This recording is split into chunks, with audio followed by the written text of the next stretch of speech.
Hello and welcome back to my channel.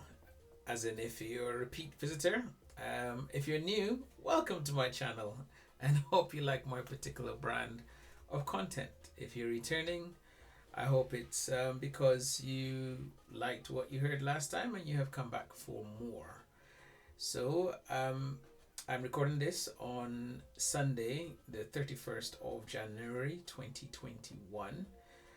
The past week, I think we've just had the Chinese New Year. So, Gong Hei Fat Chow to anyone watching this of Chinese descent or origin or culture or all of the above. And speaking of languages, I should really start with all I can remember. So, um, what going on, peoples? What going on? Ekabo or Caro. Salut. Hola. And I will try to add more as we go. Assalamu alaikum, shalom.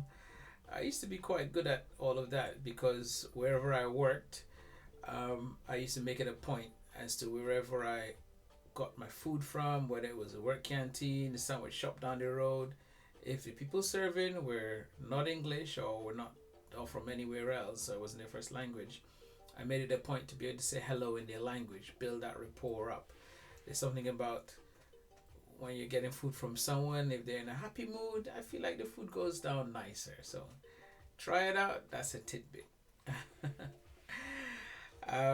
So career, as I mentioned, work, and I should have done the title correctly. So this talk is going to be sort of um, career leaning. I'm a software developer, as I've mentioned before in previous videos. And for those who are not in that arena, it can be a sort of, you know, dark, foggy area. So I'll try and see if I can demystify some of that for you. And to those of you who are in the game, you can let me know if you have similar impressions. And to those people who are starting out, or there are people my age now who have kids just finishing university or wanting to know what to study university or where to make their major, and the software development game is still a viable option, although I will explain why that might not be the case always or going forward as we go in the video.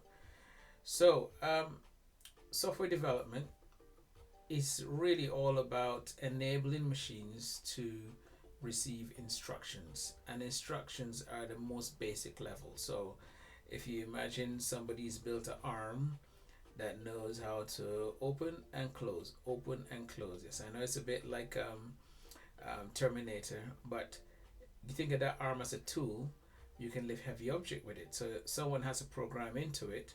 Well, when I give this instruction, you go forward and then close and lift up and put aside and drop down.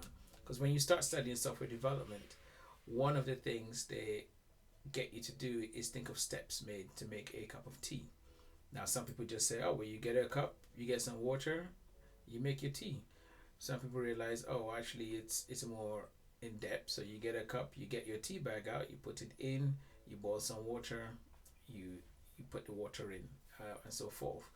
But a computer at its most basic level, just by as the hand, only can understand very simple instructions. So you say, I want to make a tea. It means I need a kettle. Is there one where I expect one to be?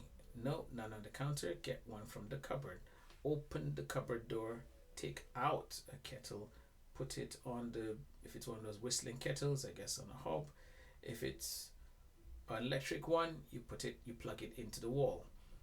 But down to that level of detail, you know. But if you just turn it on, you haven't checked if there's water in it, you might cause a fire. So is if there's no water in, get some water, not a cup of water. Okay, you go to the tap, turn on the tap, put the kettle underneath, put water in, put back, turn on. So you haven't even gotten to the bit with the tea as yet.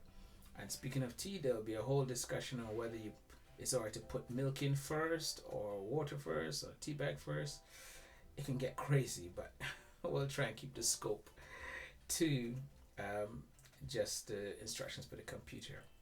So software development, because before the reason why you had computers so big, and they used to be the size of a room at first, and it came down till now you can have, one in thumb of your hand. But for the most part, what you use as your laptop just takes instructions. And before, you actually had to be able to put every one of those single details of instructions stored in some way or form inside these big boxes.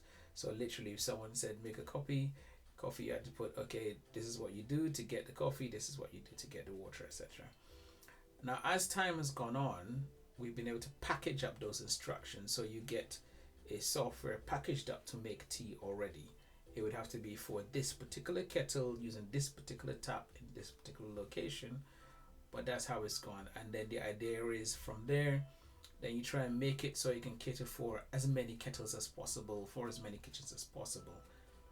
I hope I've made a good enough analogy. Now, as it stands, there are a lot of things now that we do online. You're watching this online, obviously, but your banking, that maybe a couple of decades ago, you used to go into the bank to have to do everything with checks and deposits and paying this person everything. Now you just log on to your online banking, get it done there. Grocery shopping, all these things we now take for granted, and entertainment as well.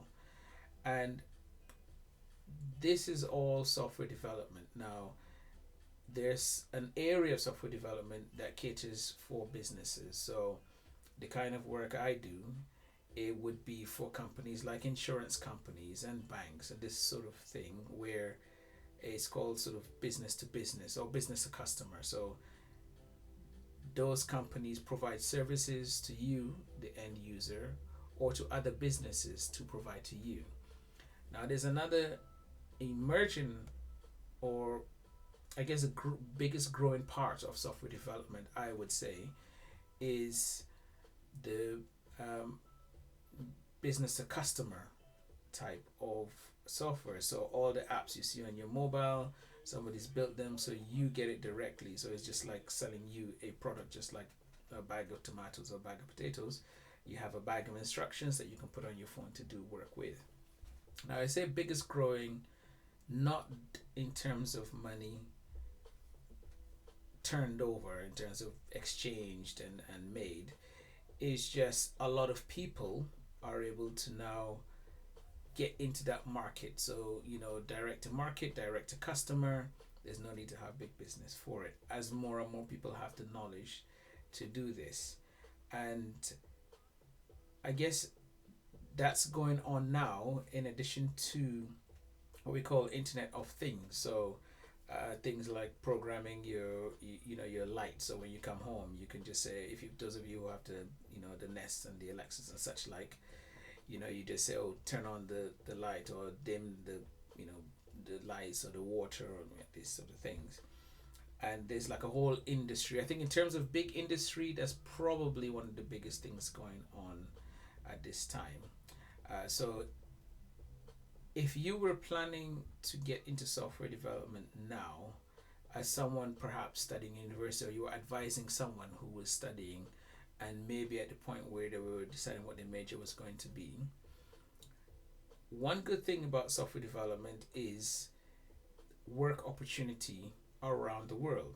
There's a lot of people you don't need to all speak even the same language, because software is its own language. Obviously, there are limits because you actually program in a language with which you speak. But the way programming works now is you can program one part in your own language, as in your own speaking language, but also the computer language that you're most comfortable with, and that talks to another product that's made in a whole different language. So somebody in, let's say, Russia or Ukraine can develop a part of, let's say, a car parking app, let's say, and they do the bit that deals with the money and payment, whereas you write the program that deals with the actual management of the car spaces in English, in your language, and the two things can talk to each other once you agree how they will connect.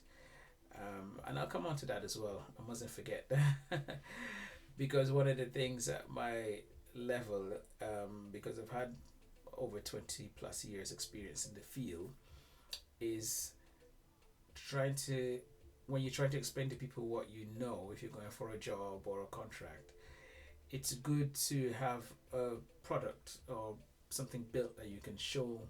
Okay, this is a kind of demo product I built to be able to show my skills. So I'm going to insert here another statement of intent to build that product as part of my development series. But for now, it's just to say um, opportunity is great. Money wise, it's not as great as it was in the 2000s, because when I started, it was just before the millennium bug, and everybody were going to be afraid that planes were going to fall out of the skies and such like. But and we were the kings. It was a golden time for software developers. But now it's become a lot more mainstream. Most universities have a software development program. It used to be fairly rare then, because I graduated in 1997.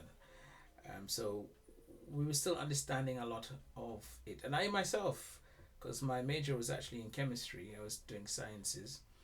And my dear mom said, well, you better try and learn some of this computer stuff, because, you know, it seems like it's going to take over the world. And I did some credits, and I actually used my computer science to help with my chemistry. And it's just when I graduated, and this presented itself to me. So I never even knew. At that time, it was hard to connect doing this software bit to someone paying you for it and marrying the two. And we would have been taught a lot of the academics of software developing. And then when you went into the workplace, you learned the applications of them, hence applications on your phone.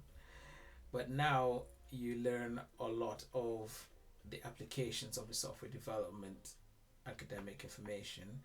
And what's good for people studying it now is you tend to have a project as part of your studies that you can build a business on, and a lot of universities teach people this. So that's why you get a lot of people straight out got a product and getting on. So that would be one of my first pieces of advice to anyone studying computer science now, is make sure that you don't just think of that project that you're doing now as just for credits or just for points. Think of it as selling it to people as a product in the real world. And if you don't know the first thing of how to do that, make sure you ask your software development professor or teacher or whoever's doing your tutorials, how do I make money from this product? It is a lot easier now because there are a lot of platforms where you can just dump your software on and make some money from it. So it's good income, it's good opportunity for work, and now the rest of the world is catching up to remote working, but this has kind of been built into software development from the get-go. And it's just because that's what we do. We facilitate remote working. So even when you're in your office, you're not actually always working on your machine. You're saving files to some of the machine that's somewhere else. Although the people who manage the software development process have not always been comfortable with people working remotely, and I guess it's the same for a lot of regular jobs, but it's just been easier from the get-go for software developers to work remotely. So I won't dwell too much on that area because I don't want this video to be too long. So I'll probably make a longer one where I discuss more of the backgrounds and approaches and things like that. But the caveat to all the upsides of software development is more and more we're building products to remove ourselves from the market. And it's a bit of a shame, and I guess it's happened a lot in history where experts in a field are hired to make products to make themselves redundant. So think of a farmer who used to plow his land, pushing a big plow with an animal. There's only so much he can do there, even if he hires a whole bunch of guys to help him do that. Eventually, he'll get the other farmers' heads together and they'll think, well, actually, if we make, an apparatus that's so many plows long and just get one thing to push it, then we can be a lot more productive. The downside is when that starts working, you don't need most of those guys that you just hired. Maybe you retrain them to do something else. And that really has always been the downside of technology in general. It puts people out of work.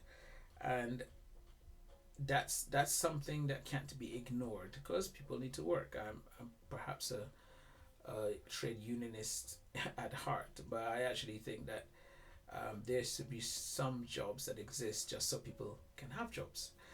But that's another discussion. But a lot of it is happening now in software development, especially for um, business to customer type software. So if you think of your Facebooks and your MySpaces, which was before, or your, whatever the next things is, even your WhatsApps and such like. But let's take a social page like Facebook. There was a time not too long ago where if you wanted a presence online, you paid someone to create a website where you can have your pictures and show your family and send links around. Now the idea of that would just be mind blowing. Like, why would you pay? There's so many social media places where you can say, here, this is my online presence. And so all those people who specialize in that work very quickly had to retrain in something else or be out of software altogether. And that will happen more and more as we go forward. So even the products I build for businesses, most of the time I get hired to build components so that non-technical people can just build up their products themselves. And I have to be aware of that. And you have to be aware of that. It probably will be a while before software development at that level is totally redundant, but there's lots of online classes now, lots of tools that make it easy for non-technical people to put applications together. So building applications for your phone, which is another thing I will be building and making a series about. But you don't now need to know logic gates and things like that to put one of those together. There'll be options to say, if you need a logic component, just pick one from here. And so all of those things you have to be aware of. So it has great upsides at the moment. In a few years' time, you might find not so much. But there's opportunity to learn where it's going and be the one to use those components that would have been built by my generation of developers now. So it's not total doom and gloom. It just means you might find yourself needing to upskill or parallel skill more often than you'd like. So I think that covers a bit of how things were then, how I think they are now, and how they will be going forward. So I'm going to start rounding off this vlog now, just because I realize there's a lot more that could be said about software development in general, where we are, where we're going, and it's good because it gives me ideas for future talks. But for now, I will just hope that you have a great week. It's been a crazy old January. Lots have happened. There's been advances in the COVID fight. There's been mutations on the COVID front. And this is how life is. We've got to take the worst of them, the best of them, and try and see our way through and keep ourselves on some kind of level footing. So you take care, keep smiling, and hit that like button. If you haven't yet, subscribe, leave me comments. I'm still at the stage where I get them ping up on my phone and I go, oh, who's that? Oh, that's me. But it's always nice to hear from you. Okay, I'll come up with some snazzy way to end my videos in future, but for now, we'll just keep it to take care, and we'll see you later.